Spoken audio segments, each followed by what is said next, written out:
Hi everyone and welcome back to today's More Report on Friday the 28th of August with me, Mitch Pro Market Analyst at Tech Markets. Moving on to cable, and we've just had out the GDP data for the UK. Came in basically in line with expectations, but cable's taken that reasonably positively and has jumped about 25 ticks from data release, so pretty decent. But it certainly seems as though this is in line with a bit of a theme that we've got going on at the moment, which is a slight rebound in some of these forex majors, euro, sterling, and euro and sterling. Let me just clarify that. Jumping slightly today. Certainly, this GDP data has helped sterling in the last sort of few minutes. I think, generally speaking, charts are basically fairly sort of range bound is probably the wrong word, sort of uncertain with a trend, and it's we've had this 3 strong days of downside actually on cable, but now we're starting to see a bit of a recovery, and I think it's just back into this whole sort of rangy theme really. I mean, the fact that the only problem I've got with this is the fact that we've sort of broken below the 54.22 low, that key reaction low from August.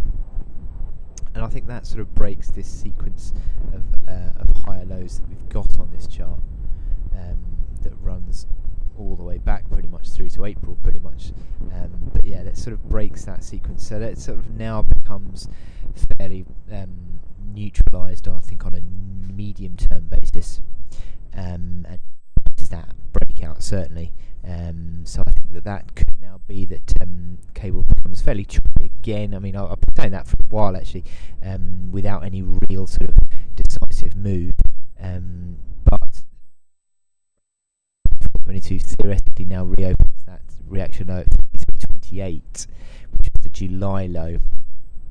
So we could now see a move of that sort of nature, and potentially even rallies being sold into, because we've got in the last sort of day, 3 days, we've got these sort of sharp downside moves. But look, it actually is punctuated by sort of periods of consolidation. You get the sharp move, period of consolidation, sharp move, period of consolidation. Had that now from yesterday's sharp move to the downside, and we've had pretty much a period of consolidation. So does that now mean that we're seeing some real support coming in? Well, as I said, having broken that 54.22 level, I'm not entirely sure yet. I think you'd probably need to see a move above 505, which was the reaction high yesterday morning, before you can be confident that the bulls are sort of holding on now and not continuing to sort of drift lower. I mean, the momentum indicators are unwinding this oversold position, but the never got bullish, in my opinion, through this one higher.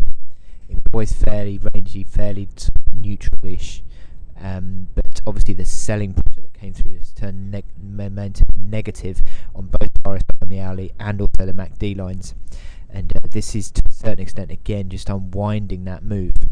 You could argue there is a slight bullish divergence on the lows of yesterday, with the momentum indicators near term, which sort of helps to improve the prospects. But I still think that at the moment, until you get a move back above that reaction high from yesterday, I'm not sure that this is going to be anything more than something that may well get sold into again. So, it's interesting that we've seen this little rally today. Zooming in, you can see that rally that we've got, actually just 20 or 30 pips to the upside now in that rally from the cable, from the GDP data, which has held on to a minor support at 53.96, which we've got on this chart. But still, I think that generally speaking, it doesn't look to be a lot more at the moment. Doesn't seem more than a bit of a consolidation in the selling pressure. So there is sign of support, but how sturdy it is, or it remains to be seen. And certainly, if there was a break below 53.68, then you're sort of moving quite decisively, obviously, back towards that July low 53.28. So I hope you do well in your trading today, and I will speak to you later. Thank you.